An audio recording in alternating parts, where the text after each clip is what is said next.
Welcome to Lost Relation Chronicles. The pain radiated from every part of my body as I lay there, the steady beep of a machine piercing the fog that surrounded my thoughts. Slowly, it dawned on me. I was in a hospital. Judging by the level of pain, something terrible had happened. Disoriented, I tried to piece together the last thing I could remember, but my mind was a blank canvas. It felt like trying to grasp smoke. I had no idea what had happened to put me in this bed, but I figured I'd start with the basics. What year was it? 1969. Who was president?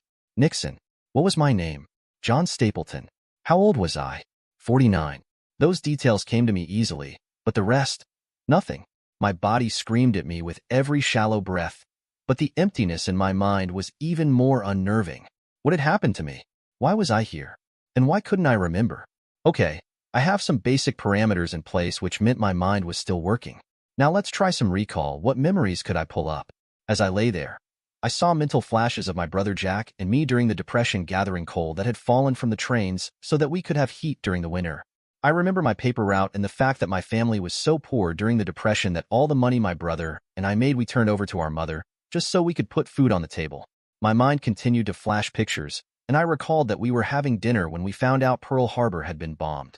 I also recalled enlisting in the Army on January 2nd, 1942. I was 22. Memories started cascading from my mind at that point.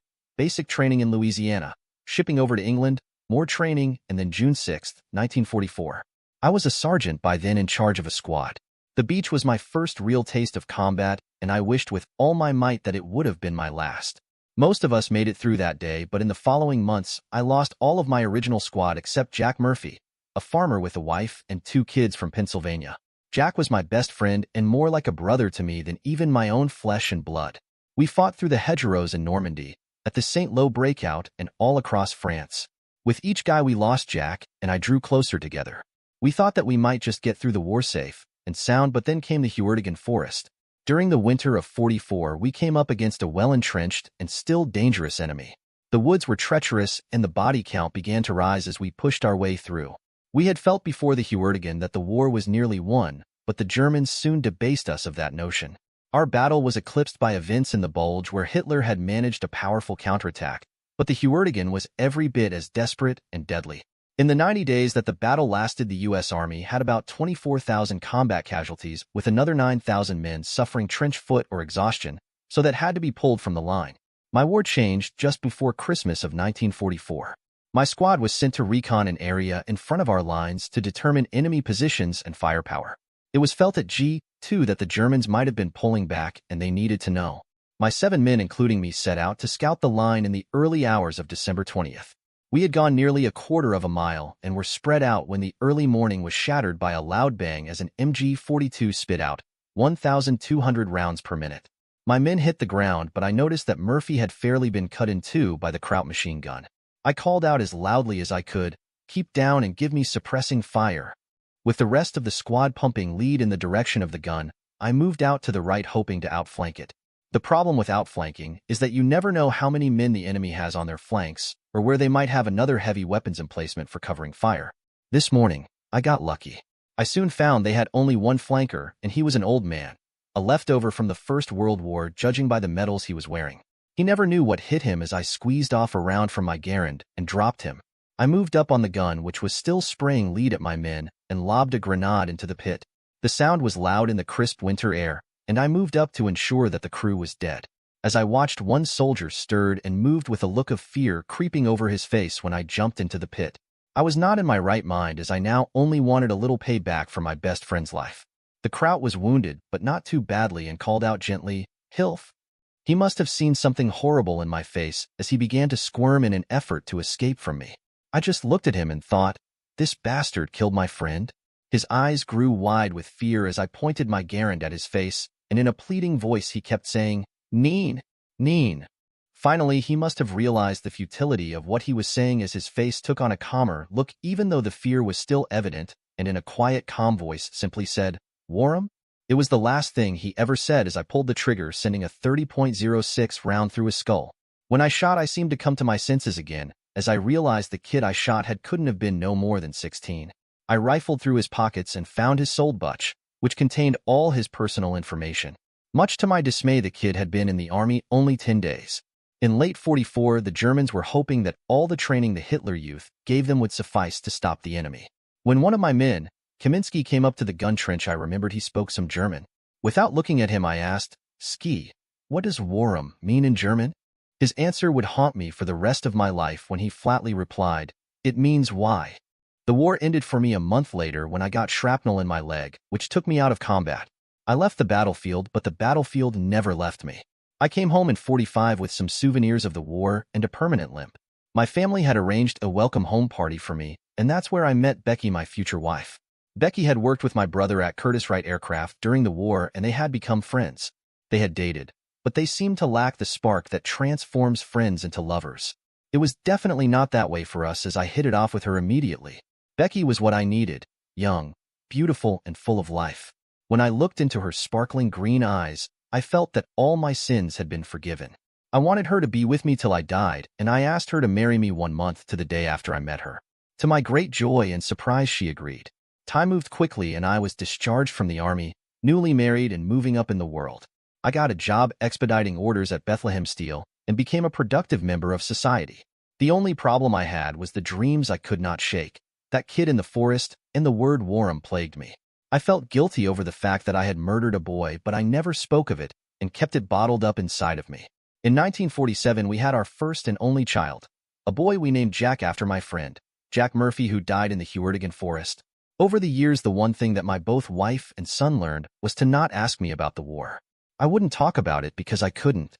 I never let them know what hell was like and hoped they would never find out themselves. Jack grew up to be a strapping young man who wanted to get into the military in the worst way. I told him not to join the army as Vietnam was going strong by 1966. However, just like me, he didn't listen and became a chopper pilot. He died in combat during the Tet Offensive in 1968. With our son's death, my marriage seemed to decay. Becky withdrew from me, and I could not get her to let me back into her life. Somehow I think she blamed me for Jack's death, as I had never tried to stop our son from enlisting. Her contention was that by me not telling our boy about the war, I had inspired him to enlist to find out for himself. She would continually snap at me, and civil words between us became a rare thing indeed. I knew that she was grieving for her lost son, but so was I. Blaming me for his death was lubricious, but there was no stopping it. We both needed each other, but instead we were both intent in driving the other away. Nearly a year went by, and still we were antagonistic to each other. The only normalcy in my world by then was my job, and then it went away. In the summer of 1969, my department was eliminated by Beth Steel. I was given a severance pay for my 24 years of loyal service and simply let go. That day, I came home early for the first time since we had been married. When I walked into the house, I expected Becky to be shocked, but instead it was me who was shocked as I heard the sound of passion emanating from our bedroom. As I walked down the hall, I felt a white-hot anger building in me that I had not felt since Murphy's death in 44.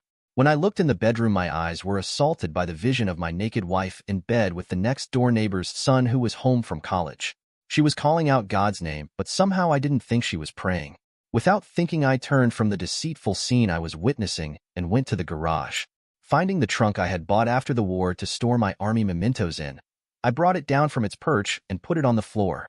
Even though I had not looked in the trunk since 46, I still kept the key on my key ring and with quivering hands unlocked it. Pulling up my old uniform, I found it wrapped in a German flag, a P-38 pistol. Along with the gun, I found its clip, and even the original 8 rounds that had been in the weapon when I took it from a German officer I had shot. Loading the rounds in the clip, I slipped it into the grip and pulled the slide back. Walking back through the house, the sounds had gotten louder, if anything, and by the time I was stepping inside of my bedroom, I was greeted by the sight of my wife and her lover. They were both oblivious to me until I hit the lever that allowed the slide on the P-38 to slam home with a resounding click. The noise from the gun echoed loudly in the bedroom, and they both stopped and looked over at me. The boy fell out of my wife as he rolled over onto his back with a frightened look on his face. Becky was also shocked, but I think it was at the expression on my face as I moved quickly around the bed and brought the pistol up to the boy's face. Becky was screaming, "Stop!" but it was too late. I felt my finger tightening on the trigger, and with a rage inside of me, I was going to end this whole charade. It was then that I looked into his eyes, and they were the same as that German kid I shot in 44. In that minute, I knew I would not kill again, and with a slow final gesture, I brought the gun down and away from his face. The room was absolutely silent as I said in a sad voice, looking over to my wife, "Warren?" Not expecting any answer, I turned and let the gun drop to the floor as I left the house. As I was leaving, the boy broke into tears and Becky was calling my name, but I just didn't care anymore. I walked out and got into my car, and without a backward glance left my life behind. Somehow in my days, I returned to the one place where years ago I felt hope for my future. It was a bar in the northern section of town with the grand name of the Excelsior. When I had gotten off the train returning home in 45, a group of us, discharged soldiers, stopped in to have a beer. I remember how life seemed to be limitless for us because the war was over. We all had hopes and dreams then. Now mine were pretty much shattered. In 1969, the train station was long gone, but the bar still remained. The neighborhood had become disreputable and downtrodden, but almost on autopilot I went into the bar. The decor and clientele had changed greatly since the 40s, but the solid wooden bar was still the same. Feeling like I had found an old friend, I sat and ordered a beer. The beer became 2, and then 3 as I sat and tried to figure out where my life had gone. I had lost everything: my friend, my son, my job, and now my wife. By the time the bar was closing, I was feeling no pain, but I was not in a good mental place. As I staggered from the bar, I noticed a movement in the shadows as someone approached me. As I looked up, it was a young man holding a gun on me. His voice was nervous and clipped when he said, "Give me your money, old man. Now." I looked from the gun to his face and replied, "No." Somewhere in my drunken mind, I had determined that I had had enough. First it was the army telling me what to do, then my employer, then my wife, and now this punk. No, now it was time to make my own destiny, and since I no longer really cared what that was, it was easy for me to refuse him. The fact is, you are only scared if you have something to lose, and since I had already lost it all, I had no fear. The punk was confused but obstinate. "Give me your money now, old man, or die." I only smiled at him, which seemed to disconcert him even more. "Go ahead, kid. Pull the trigger." The panic was evident in his voice as he ordered me again. "You think I'm messing with you, a hole? Give me the money." I shook my head no and replied in a flat monotone, "Screw you." The explosion was loud and bright, and the pain inside of my body felt like my organs had spontaneously combusted into flame. Mercifully, the pain was brief as it was quickly replaced by darkness as I felt myself sagging down onto the street with the life draining from my body. And that brought me back to the hospital room and its beeping monitor and searing pain. Apparently, I had not died, and in fact, from the amount of pain I was enduring, I was very much alive. I wanted to open my eyes, but seemed unable to accomplish the task. I was feeling myself starting to slip into that dark pit again when I felt a soft caress to my face and a voice that was familiar to me whispering in my ear, "Please come back to me, John. I'm so sorry. I was messed up in my mind, darling." I was lonely and flattered by his attention and let myself be coerced, but I never meant it to turn out this way. "I love you, my husband, and always will. We have lost so much, John. Don't let us lose each other. Come back to me, my love, and give me a second chance. I know now just how much you mean to me." At this point, I felt warm water on my cheek and the sounds of Becky's sobbing echoing in my mind. I tried hard to pull myself up from that dark pit wanting to take me down, and with a great effort managed to open my eyes to find Becky's face very close to mine. At first, she seemed unable to comprehend that I was looking at her, but then she jumped up and started screaming for the doctor. Within a few hours and close observation by the nurses, I seemed to stabilize, and the chances of relapsing back into a coma were remote. Finally, when all the action died down, we were alone and Becky came over and hugged my face to hers, apologizing again for her actions and blaming me for our son's death. I was still mad at her, but I also still loved her and didn't want to lose her. We really talked for the first time since our son's death and discovered things about each other we didn't know. I finally opened up about the war and the things that I did and the demons that still plagued me. Becky told me about her grief and how lost she felt, and finally how she needed someone to blame for his death and wrongly lashed out at me. She also told me about the boy she had made love to, how he had been at home for the summer and came on to her when her self-esteem was at its lowest. He had seduced her, and knowingly she had allowed herself to be taken. She really seemed conflicted by what had happened, and it scared her. I was still mad at her for allowing herself to fall under his spell, but I had already begun the process of forgiving her. We shared a long marriage and the death of a son. We needed each other for support and had both forgotten that. By the time she had to go home, we both realized that we still belonged together, and that was where we had to start rebuilding from. When I got home from the hospital, she had redone our bedroom so that it was nothing like when I had found them together. We healed and moved on, and life did get better. I managed to get a job again working for an insurance agency in the spring of 1970, and we developed a new appreciation for each other. Forgiving and forgetting came hard, but we both achieved it, and our love held us together. Nobody knows how much time we have on this earth, and nobody should spend that time in the useless pursuit of anger and revenge. My wife and I moved on and had a pretty good life together after that. Did we fight? Definitely. Did we have relapses? Yes. Sometimes when you least expected it, the memories all came back and the anger with it. However, just like a fire, it had to be put out and forgotten. Dear listeners, please share your thoughts in the comments section below, and don't forget to like, share, and subscribe.